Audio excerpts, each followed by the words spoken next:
Olá pessoal, tudo bem? Tudo certo? Tudo tranquilo? Vamos que vamos? Vamos continuar as resoluções dos vestibulares. Dessa vez faremos a prova da Unesp, primeira fase, voltada para os cursos da área de biológicas. Mas antes de iniciarmos a resolução, vou te pedir mais uma vez para se considerar inscrever no canal, compartilhar esse vídeo com os seus amigos e clicar no sininho para ser notificado sobre os próximos vídeos, sobre as próximas resoluções. E ao final desse vídeo, dê o seu like. Isso nos ajuda muito a manter o canal de pé. Vamos que vamos? Primeira questão, questão 76, dizia assim: quando a luz de um semáforo fica verde, um veículo parado parte com aceleração escalar constante A1 e se move por uma rua retilínea até atingir uma velocidade máxima V máximo, em um intervalo de tempo T1. Professor, o que eu grifo aí? Aceleração escalar constante. Grifa, por favor. Se a aceleração é escalar constante, isso é um move. E ele diz que parte com aceleração. Quem parte, parte do repouso.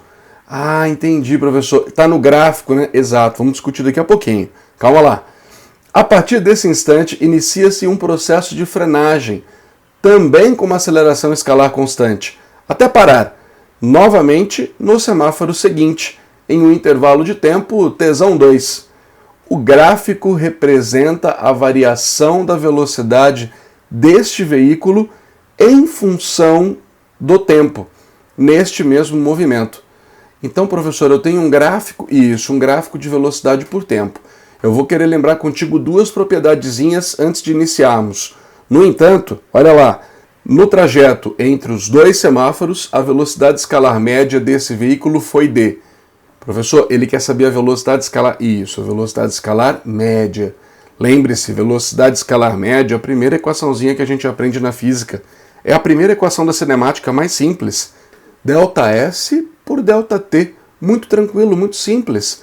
Lembre-se apenas que é a distância total pelo tempo total. Estamos falando aqui da velocidade média. Então vem com o tio, por favor. Olha o gráfico que ele nos deu. Gráfico de velocidade por tempo. Esse gráfico nos mostra o trecho de aceleração no primeiro intervalo de tempo T1 e o trecho de desaceleração no trecho T2. Ele parte do repouso, chega ao máximo e, ao chegar no máximo, inicia o processo de desaceleração, certo? Professor, o que você tinha dito aí que ia relembrar? Vem comigo rapidinho, por favor. Imagine você que o nosso gráfico seja um gráfico de velocidade por tempo, um gráfico crescente. Professor, o que eu faço com esse gráfico? Bom, eu sempre digo aos meus alunos, né? A área ou a inclinação sempre traz alguma informação. Vem com o tio aqui, ó. Se nós marcarmos um determinado ponto embaixo deste gráfico, perceba que esse ponto, ele gera abaixo dele um triângulo retângulo, cujos dois catetos referentes a este ângulo θ eu posso medir. Tá aqui, ó. Este é o ΔV. Este lado eu leio no eixo y, é uma variação de velocidade. Este outro cateto eu leio no eixo x, corresponde ao intervalo de tempo. Se eu escrever que a tangente deste ângulo é o cateto oposto pelo cateto adjacente, eu terei ΔV por ΔT. Professor, mas o que é ΔV por ΔT? Ora, deixe disso, rapaz. Variação de velocidade por tempo. É a aceleração. Eita, professor, não é que é mesmo? Pois bem, está aqui, ó. A tangente é numericamente igual à aceleração. Lembrando que para a física, a tangente corresponde à inclinação. Ah, então quanto maior a inclinação, exatamente. Quanto maior a inclinação, maior a aceleração. Perceba que no primeiro trecho a inclinação é positiva, a aceleração é positiva. Ele está ganhando velocidade positivamente. Já no segundo trecho, a velocidade continua positiva, porém a aceleração tem uma tangente negativa. A aceleração é negativa. Se a velocidade é positiva e a aceleração é negativa, movimento retardado. Ah, me lembro bem, professor. E qual que era a outra propriedade mesmo? Bom, a outra propriedade é a da área, né? Vem comigo, por favor. Se eu escrever que a área deste gráfico é lado vezes lado, de uma forma geral, eu poderia imaginar aqui uma velocidade constante. A área seria lado vezes lado. Um lado seria a velocidade, o outro seria o intervalo de tempo. Professor, ficaria velocidade vezes ΔT, não é mesmo? Isso. E vem comigo, por favor, vamos lembrar o seguinte. Velocidade média não é a razão entre o ΔS e o ΔT? Eita, professor, que é a primeira equação que a gente aprendeu. Velocidade é ΔS por ΔT? Pois bem, se eu passar esse intervalo de tempo para o primeiro termo, velocidade vezes tempo será ΔS. Logo, a área será numericamente igual ao ΔS. Ah, então essa é a segunda propriedade, né? É a propriedade quente. Guarda ela com carinho. Nós vamos usá-la e usá-la bastante ao longo dos vestibulares. Entendi, professor. Então, como é que a gente faz? Bom, primeira coisa, então, farei o seguinte. Calcularemos aqui a área total dessa figura. Professor, por que total? Porque ele quer o deslocamento total, né? Ah, entendi. Então, vem aqui comigo, ó. A velocidade média será igual. Deslocamento total será a área total do gráfico. Professor, a área de um triângulo, né? Exato. Base T1 mais T2 vezes a altura deste triângulo, que é a velocidade máxima. Tudo isso dividido por 2. Ah, professor, a área do triângulo, né? Base vezes altura sobre 2. Exato. Tudo isso dividido pelo intervalo de tempo. Professor, mas o intervalo de tempo não é T1 mais T2? Tempo total? Exato, pronto, tá aqui. Eita, professor, que aí foi muito fácil, né? Cancelou. Eita, professor, sobrou velocidade máxima dividido por 2. Sim. Pois então, agora pense comigo, por favor. Ele não disse que o movimento era um movimento uniformemente variado? Você concorda comigo que se o movimento é uniformemente variado, eu posso utilizar as equações do move e, para o primeiro trecho, escrever que a velocidade será igual à velocidade inicial mais o produto da aceleração vezes o tempo. No entanto, ele parte do repouso, sua velocidade inicial é 0. Eu posso então escrever que a velocidade em qualquer momento será o produto da aceleração do primeiro trecho vezes o intervalo de tempo. Como eu quero a velocidade máxima, usarei a aceleração vezes o tempo t1. Logo, a nossa velocidade escalar média ficará A1 T1 dividido por 2. E esse é o nosso gabarito para a primeira questão. Questão 76, alternativa D de dado. Vamos agora à questão Q77. Diz assim: um garoto gira uma esfera de 500 gramas ao redor do seu corpo, mantendo o braço esticado na vertical e segurando um fio ideal de comprimento 65 centímetros conforme a figura. A esfera gira em uma trajetória circular contida num plano horizontal de raio de curvatura 60 centímetros. Duas observações, por favor. Primeiro, trajetória circular. Se o movimento tem uma trajetória circular, obrigatoriamente ele tem que ter uma força resultante centrípeta para mudar a direção do vetor velocidade, certo? E segundo, que ele deu aí o raio de curvatura. Grife para mim, por favor. Ele então nos diz, adotando a gravidade 10, desprezando a resistência do ar, qual será o valor da tração? Por favor, vem comigo aqui. Olha aqui o corpinho sendo girado pelo indivíduo, representado aqui pelo ponto fixo no teto, certo? A massa que gira é de 500 gramas, o fio tem 65 centímetros e o raio de curvatura é 60. Professor, e aí como é que a gente faz? Veja bem, ele te pediu a tração, certo? Então, a primeira coisa que a gente faz é começar desenhando as forças, mesmo porque a tração é uma daquelas forças que não tem fórmula para o seu cálculo. Lembra na dinâmica quando eu lhe digo que existem algumas forças que são especiais, elas possuem fórmula própria. peso, massa vezes gravidade, resultante centrípeta é massa vezes velocidade ao quadrado sobre o raio, força resultante é massa vezes aceleração, força elástica é kx. Tem algumas forças que possuem fórmula própria. O atrito, μ vezes a normal. A resultante centrípeta e a resultante não são propriamente forças, são soma de forças. É através delas que nós descobriremos aquelas que não possuem fórmula própria, como a tração, por exemplo, como a normal. Essas forças nós obteremos através das resultantes. Então venha comigo, por favor. Primeira força que a gente desenha sempre, força-peso na vertical para baixo. É a Terra puxando esse corpinho, né, professor? Isso. Segunda força é a força-tração. Ah, entendi, professor.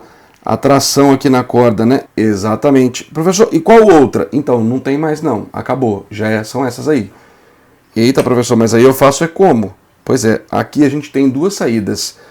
Uma delas é você decompor a tração. Lembrando que existe aqui uma componente que nós podemos chamar de T de Y e uma componente que nós podemos chamar de T de X. Eita, professor, que eu entendi. Pois é. Aí vem comigo, por favor. Esse ângulo aqui de cima nós podemos chamar de θ, certo? Olha a marca do Zorro aqui, ó. Duas paralelas cortadas por uma transversal. Professor, este ângulo aqui, ele é alterno e interno, né? Isso, olha ele aqui onde ele vem parar. Ah, compreendo, né, professor? Se o senhor tem duas paralelas, isso, ó, duas paralelas cortadas por uma transversal, né? Um ângulo de um lado e um ângulo do outro são alternos. Dentro das paralelas são internos. Então, ó, alterno e interno. Ah, entendi, professor. São esses carinhas aí, né? Isso, exato. Agora venha comigo, por favor. Tu há de concordar que o TY e o peso são iguais, uma vez que esse corpinho não sobe nem desce. É verdade, professor. TY é igual ao peso. Isso. Sobraria apenas o TX. A soma de todas as forças seria a resultante. Se esta componente cancela com o peso, a única componente que sobra é o TX. Logo, o TX é a minha resultante. E horas, veja para onde ele está apontando. Ele aponta para o centro do movimento circular. Logo, eu posso dizer que o TX será minha força resultante centrípeta, assim como o meu TY será igual ao peso. Eita, professor, vamos desenvolver isso aí? Pois é, vem com o tio aqui, ó. Se nós desenvolvermos as expressões, o T de X, né? O tio tem uma brincadeira aqui. Olha para cá. Ao decompor a tração, eu posso pintar este ângulo e pensar assim, ó. TX é um pedaço de T sem o ângulo, sem a pintura, né, professor? Isso. Então, o T de X é T sem o ângulo, seno de θ. Eita, professor, da onde foi que o senhor tirou isso? Vem comigo. Na verdade, eu trago o TX aqui para cima. TY mais TX, vetorialmente, é o T. É verdade, né, professor? Pois é. E aí eu fecho um triângulo retângulo e eu posso fazer as relações de seno e cosseno, sem problema algum. Aqui nós vamos na prática para ganhar tempo. O TY é um pedaço de T com o ângulo. É o T cosseno do ângulo. Eita, professor, que eu estou entendendo. Pois bem. Agora, veja bem. Eu posso dividir essas duas equações, termo a termo, e assim eu cancelo a tração. Professor, vai sobrar seno por cosseno. E isso, seno por cosseno é tangente. Igual a resultante centrípeta. Professor, força resultante centrípeta, dividido pelo peso. Pronto. Essa seria uma das formas de se resolver o exercício, através da decomposição. Professor, entendi. E a outra, qual seria? A outra seria simplesmente ter feito o seguinte: Se eu somar a tração ao peso, eu preciso apenas deslocar o meu peso, tá aqui, ó, para a vertical. Ah, entendi, professor. E essa tração, isso, ó. E essa tração fica inclinadinha, professor? Isso. E aí, peraí, professor. Saindo do começo da primeira, indo até o final da última, nós temos a resultante. Ah, professor, a resultante centrípeta tá aí, é. Tá, pois bem. Este ângulo aqui é o tal do ângulo θ. Veja que o cateto oposto sobre o cateto adjacente é a tangente. Ah, então dá para fazer por aí, professor? Dá. Dá para fazer por aqui. Agora, eu tenho uma outra saída? Tenho. Eu poderia também, né, escrever aqui, ó, a relação entre tração e peso. Professor, por que você vai relacionar esses dois? Porque ele pediu a tração e ele te deu o peso. Cateto adjacente sobre hipotenusa é cosseno. Ah, professor, você vai escrever que o cosseno é o cateto adjacente, que é o peso, sobre a hipotenusa, que é a tração? Exato. Se eu passar esse t para cá, não vai ficar t cosseno igual ao peso? Olha o t cosseno igual ao peso. Eita, professor, que tu é um arrombado mesmo, hein? Dá para fazer dos dois jeitos? Pois bem. Então, o cálculo da tração ficará tração igual ao peso dividido pelo cosseno do ângulo.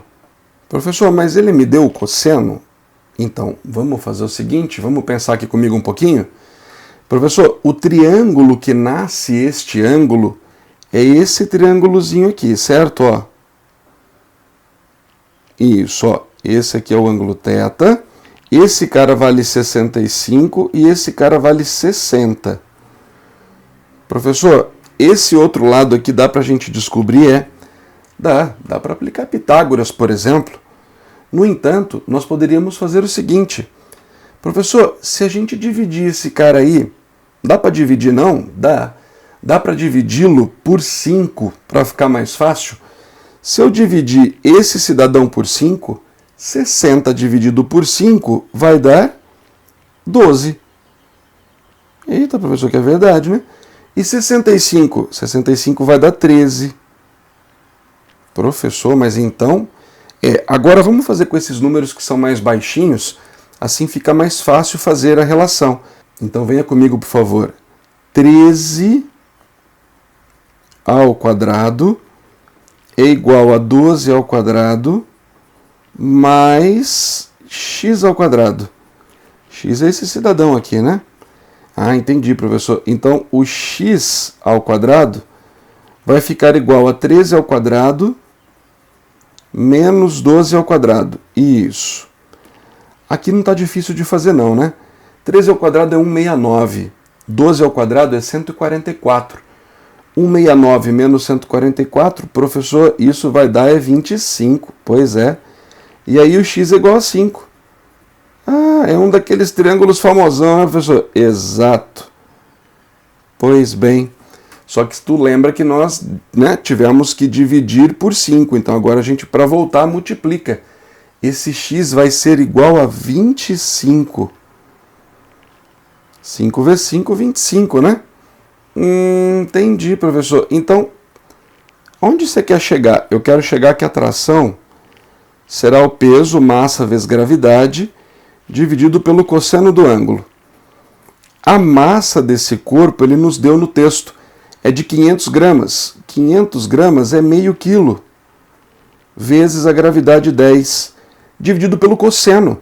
O cosseno é o cateto adjacente, que é o 25, dividido pela hipotenusa, que é o 65.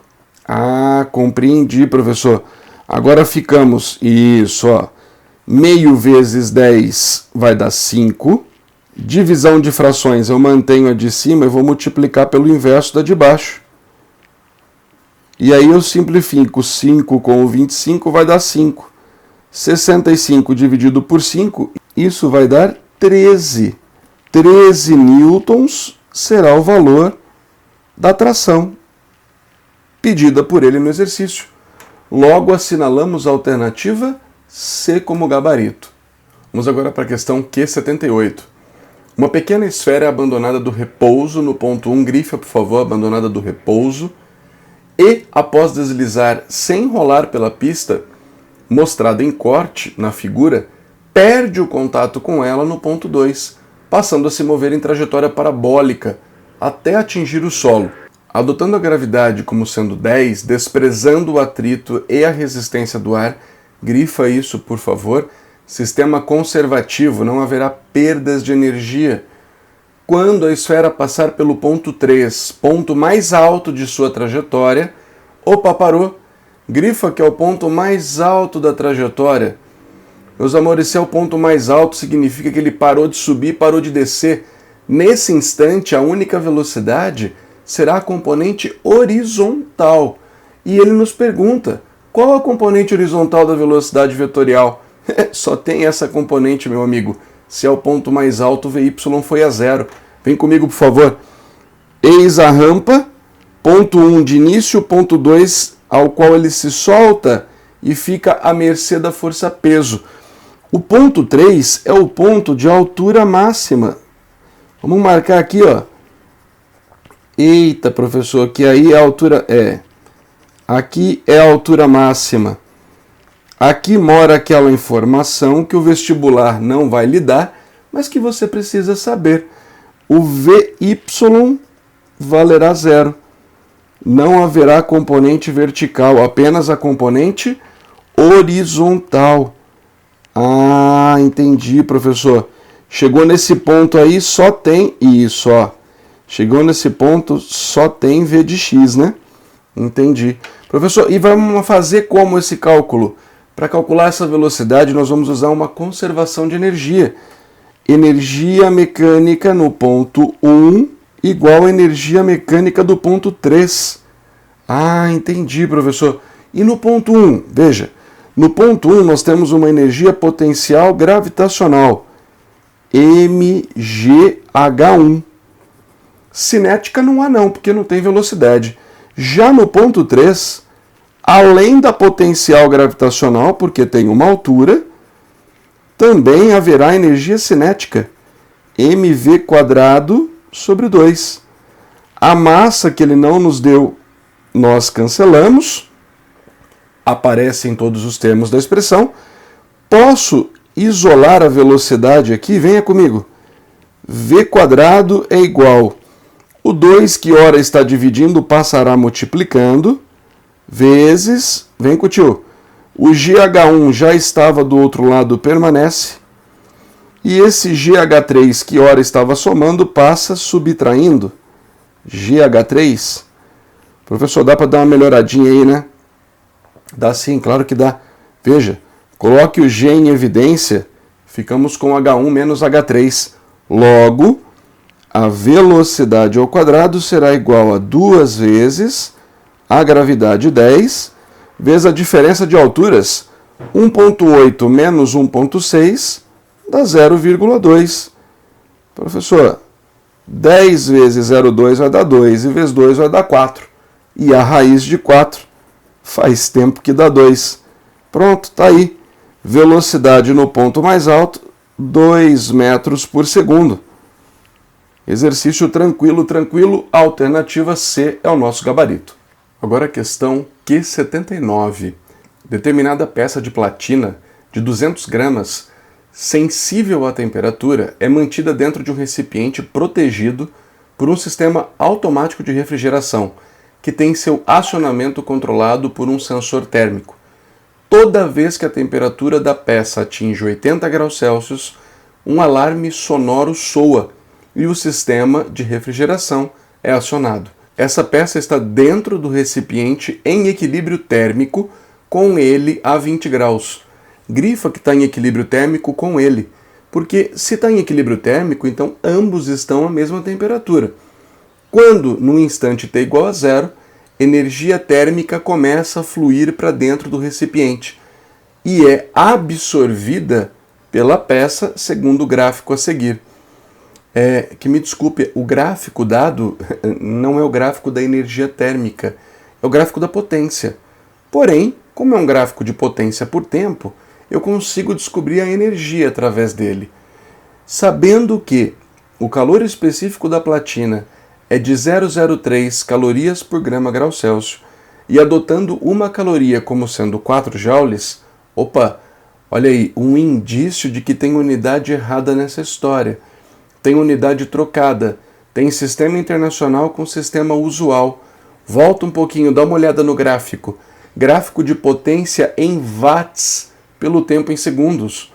Se a potência está em watts, a energia tem que estar em joules. E o calor específico está em calorias. Tem uma bagunça de unidades aí. Teremos que consertar. E o alarme sonoro disparará pela primeira vez depois de quanto tempo? Lembre-se que o alarme só dispara ao atingir 80 graus Celsius. Então venha comigo, por favor. Gráfico de potência por tempo. A área desse gráfico nos daria a energia. No entanto, nós não usaremos a área, nós usaremos o valor direto, uma vez que a potência é constante. Venha comigo, por favor. Potência é uma energia transferida, transformada por intervalo de tempo. Nós estamos falando aqui de uma energia muito específica. Nós estamos falando de um calor que será absorvido pelo corpinho. Logo, essa energia será o calor. Calor por intervalo de tempo. E mais ainda, quando pensamos em calor, lembrem-se, há 2 possíveis calores. Não que exista 2 calores. O calor é um só. Ele ganha nomes específicos devido aos efeitos gerados. Calor sensível é quando tem uma variação de temperatura, calculado pela expressão Q igual a mc ΔT. Ou esse calor é chamado de calor latente, caso haja uma mudança de fase. E aí a expressão será M vezes L. Aqui nós temos um aquecimento, uma variação de temperatura. Logo, o calor envolvido, mc ΔT. Lembrando, né? T maiúsculo para temperatura, Tzinho para tempo. Pronto. Eu tenho o hábito, né, de chamar a atenção para os alunos a respeito da constante. As suas unidades mandarão no exercício. No entanto, já chamei a atenção de vocês. Na ideia da utilização do gráfico, a potência foi dada em watts. Para tal, a energia deve estar em joules e o tempo em segundos. Logo, o calor específico que nos foi dado de 0,03 calorias por grama grau Celsius, eu trocarei essa caloria por 4 joules. Ele deu no exercício para você. Logo, escreveremos 0,03 vezes 4 joules por grama grau Celsius. Professor, o grama e o grau Celsius o senhor não vai trocar, não? Não, não vou, porque a temperatura, vamos lembrar um pouquinho? Aqui está o nosso objeto. Ele diz que o nosso objeto possui uma massa de 200 gramas. Sua temperatura será elevada de 20 para 80 graus Celsius. Ah, entendi, professor. Aqui nós teremos uma variação de temperatura de 60 graus Celsius, certo? Exato. Então, a temperatura já está em Celsius e a massa já está em gramas. Logo, usaremos o calor específico como sendo 4 vezes 3, 12. Isso nos dará 0,12 joules por grama grau Celsius. Voltando à equação, escreveremos que a potência é de 2 watts, a massa do corpinho a ser aquecido é de 200 gramas, o calor específico é 0,12 e a variação de temperatura será de 60 graus. Tudo isso dividido pelo intervalo de tempo ΔT. Ah, entendi, professor. E agora a gente faz assim, ó. Dá para passar o intervalo de tempo para o outro lado da expressão. Ficamos que ΔT será igual Vem com o tio aqui, vamos fazer algumas modificações. 200 vezes 0,12 vezes 60 dividido por 2. Eu posso cortar esse 200 com o 2, vai sobrar um 100. 100 vezes 0,12 vai dar 12. São 12 vezes 60 segundos. Estamos no sistema internacional, mas 60 segundos é a mesma coisa que um minuto. Então eu posso escrever, portanto, que o intervalo de tempo de aquecimento será de 12 minutos. E assim chegamos ao nosso gabarito, alternativa E. Chegamos à questão 80, questão de ótica, que nos diz o seguinte: um objeto linear AB é colocado perpendicularmente ao eixo principal de um espelho esférico convexo. Grifa que esse espelho é um espelho convexo. Lembrando um pouquinho das equações de Gauss, o espelho convexo é considerado foco negativo. Tem até uma brincadeira que o tio faz com vocês, lembra? Espelho côncavo, ele conjuga 5 imagens. 5 imagens. O convexo só conjuga uma. Como ele conjuga uma só, ele conjuga menos. Então o foco dele é menos. O outro conjuga 5, o foco dele é mais. Óbvio que é só uma brincadeira, não tem nada a ver esse jogo de sinais, porém vale para a gente lembrar. Então, espelho convexo, foco negativo. Há uma distância d do vértice desse espelho. Então, o objeto está a uma distância d do vértice do espelho propriamente dito. A figura mostra um raio de luz proveniente da extremidade A do objeto e a imagem a linha deste ponto. Eita, professor, mas cadê o objeto? Pois é, ele não nos deu, mas você há de se lembrar que se o raio está chegando, indo ao foco, ao chegar ao foco, ele sai paralelo. O tio vai completar daqui a pouquinho na imagem para você ver. A pergunta dele é: considerando as dimensões, qual a distância d deste objeto? Vem comigo, por favor. O objeto está em algum lugar desta região que eu desconheço. O que eu sei é que esse raio R, que está mirando o foco do espelho convexo, atinge o espelho neste ponto. Veja, ao atingir o espelho neste ponto, esse raio de luz sofre reflexão e sai paralelo. Ah, professor, são os tais dos raios notáveis, né? Exatamente. Incide no foco, sai paralelo. Aí a gente prolonga o raio de luz, né? Ó. Eita, professor, que deu certinho ali, né? Onde está a imagem. Pois é. Se você quisesse e precisasse, ainda dava para lembrar o seguinte: existe um raio de luz que, quando incide no vértice, sairá formando o mesmo ângulo, certo? E no seu prolongamento ele deve encontrar a imagem. Então nós devemos ter alguma coisa parecida com isso. Ah, entendi, professor. Esse cara aqui seria o segundo raio de luz? Exatamente. Mas esse aqui é o refletido, né, professor? Isso. Ó, como eles não se encontram aqui no espelho, nós prolongamos para achar a sua imagem. Ah, entendi. E aí, formando o mesmo ângulo, exato, ó. Formando o mesmo ângulo, deveríamos ter aqui o raio incidente. Se nós continuássemos esses dois, encontraríamos certamente a posição A do objeto. Caracoles, professor. Pois é, estou te falando, tá vendo aí? Entendi. Então, essa aqui, professor, é a imagem. Isso. Essa é a imagem. E aí eu quero lembrar contigo o seguinte: essa é a imagem de um espelho convexo. A imagem de um espelho convexo ela é muito característica. Ela é única. É a única virtual, menor e direita. Eita, professor, que é verdade, o senhor falou pra gente, né? Isso. Eu costumo dizer o seguinte, preste atenção aqui no tio, por favor. Quando nós falamos de reflexão, eu peço para que vocês guardem duas imagens que são muito particulares. A imagem do espelho plano, sempre do mesmo tamanho, direita, virtual e equidistante. Distância do objeto ao espelho é igual do espelho até a imagem. A imagem tem o mesmo tamanho, ela é direita e virtual, ok? Enantiomorfa, tem uma inversão lateral, né? Eu ponho a mão direita e aparece a minha mão esquerda no espelho. Entendi, professor. E a outra? A outra é do espelho esférico convexo.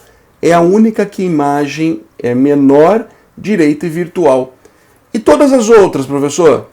Todas as outras ficam ao cunho do espelho esférico côncavo. Então, se você guardar essas duas, do plano e do convexo, você sabe que todo o restante é do côncavo. Por exemplo, imagem ampliada, você só consegue com o côncavo. Ah, entendi, professor. Tá, e o que mais eu preciso saber? Bom, vamos lembrar alguns detalhes, né? Se a imagem é virtual, o pelinha será negativo. Pelinha é a posição da imagem, né? Ah, é verdade, né, professor? E o que mais que eu tenho que guardar? Eu tenho que lembrar o seguinte, observação. Se o nosso espelho é um espelho esférico convexo, isto implica que o foco será um foco negativo. Ah, entendi, professor. E aqui, vem comigo. Ele está dizendo que o centro de curvatura vale y. Tu há de se lembrar que a distância focal é sempre a metade do centro de curvatura. Logo, o foco será y sobre 2. Então, o senhor usará o foco como sendo menos y sobre 2? Exato. E aí vamos para a equação de Gauss, então. 1 sobre f é igual a 1 sobre P mais 1 sobre P'. 1 sobre o foco. O foco é menos y sobre 2. Igual a 1 sobre P. P é a posição do objeto, que ele chamou de D. E está querendo que nós calculemos. Mais 1 sobre P'. P' é a posição da imagem. A imagem está aqui, ó. É o A', e a distância dela é x. Mas como ela é virtual, ficará negativa. Então, menos x. Ah, entendi, professor. O que dá pra gente... Ó, vem com o tio. 1 sobre D é igual... Aqui eu tenho uma divisão de frações. Eu vou manter a de cima e multiplicar pelo inverso da de baixo. Vai ficar 2 sobre y. E esse menos 1 sobre x passa para o outro lado somando. Mais 1 sobre x. Pronto. Ah, entendi, professor. Agora é só isso. É só fazer o MMC, né? MMC entre x e y é x vezes y. X vezes y dividido por y vai dar x. Vezes menos 2 dá menos 2x. Mais...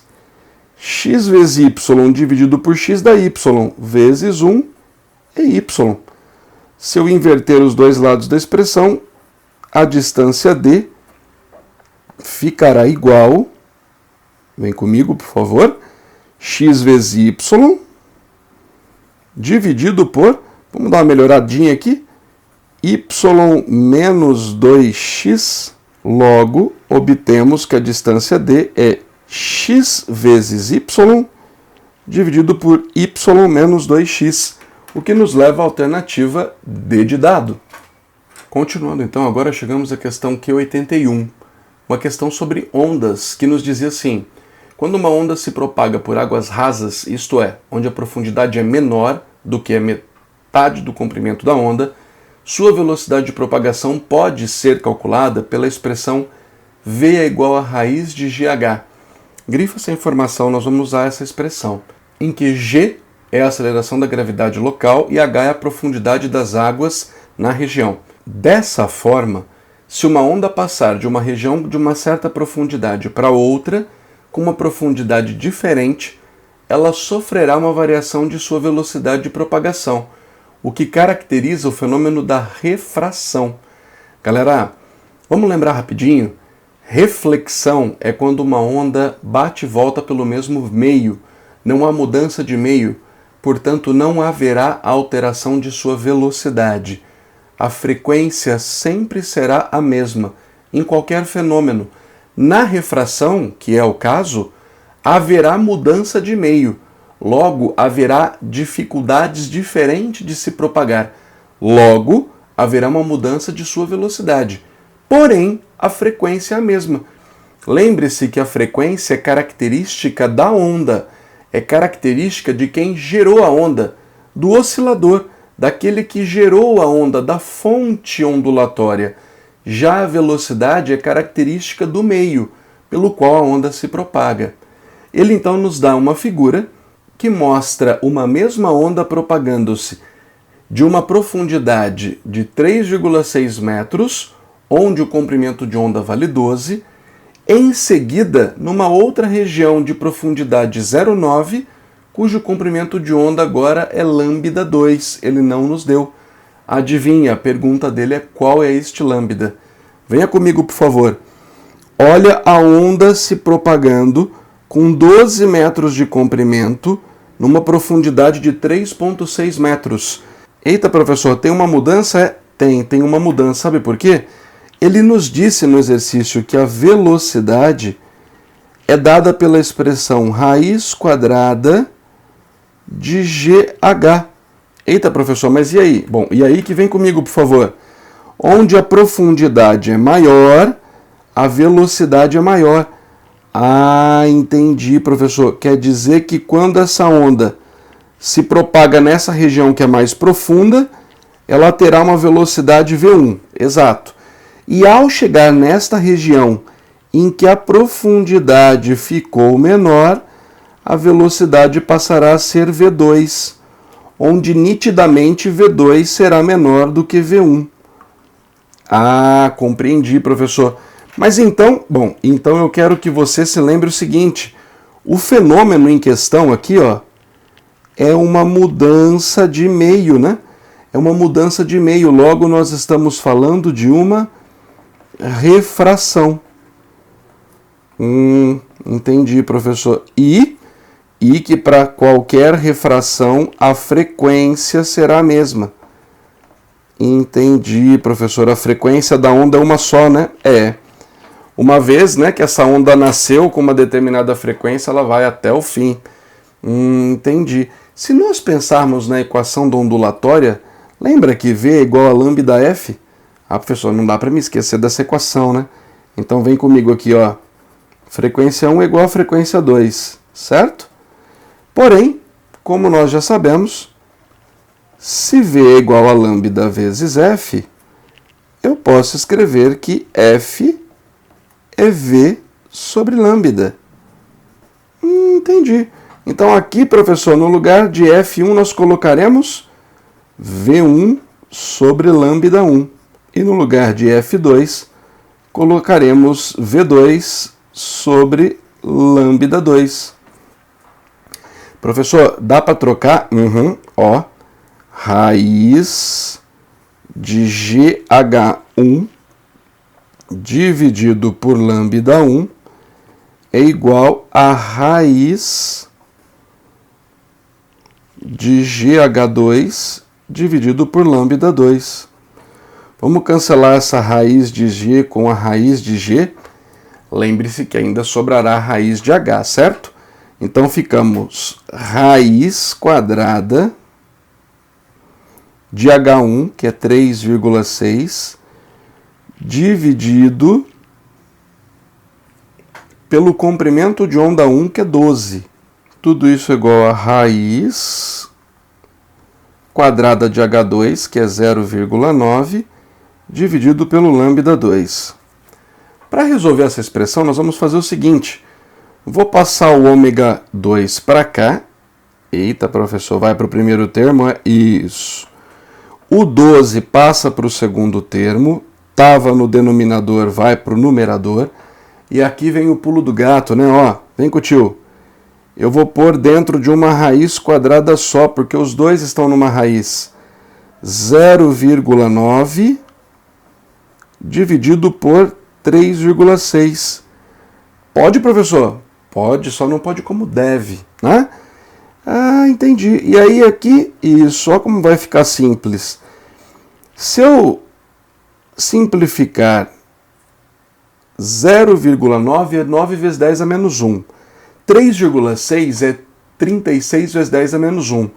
Dá para cancelar esse 10 a menos 1, fica 9 sobre 36. 36 é 4 vezes 9, certo? Então vai ficar 1 dividido por raiz de 4. Ah, entendi, professor, porque aqui vai ficar 1 dividido por 4, né? Raiz de 1 é 1, raiz de 4, raiz de 4. Raiz de 4 é 2. Eita, professor, que então foi que isso, ó. O comprimento de onda 2, 12 dividido por 2, 6 metros. Pronto. Isso nos dá a alternativa A como gabarito para o exercício. E continuando na mesma pegada, chegamos à última questão. Questão 82, uma questão de elétrica, eletrodinâmica, questão clássica de Unesp, diz que, após comprar um chuveiro elétrico e uma lâmpada fluorescente compacta para sua casa, um rapaz fez a seguinte pergunta: por quanto tempo essa lâmpada precisa ficar acesa para consumir a mesma quantidade de energia elétrica que o chuveiro consome em um banho de 12 minutos? Grifa a mesma energia de um banho de 12. Eita, professor! Para responder a esta pergunta, ele consultou as embalagens dos produtos e pegou esses detalhes que estão nas figuras. Na figura da lâmpada eu tenho a potência e a DDP que ela opera. E no chuveiro eu tenho a potência e a DDP que ela opera. A pergunta que foi feita é quanto tempo a lâmpada gasta a mesma energia que o chuveiro. Vem aqui com o tio, por favor. Ah, professor, a mesma energia? Foi o que estava ali escrito em português, né? Vou escrever em fisiquês, ó.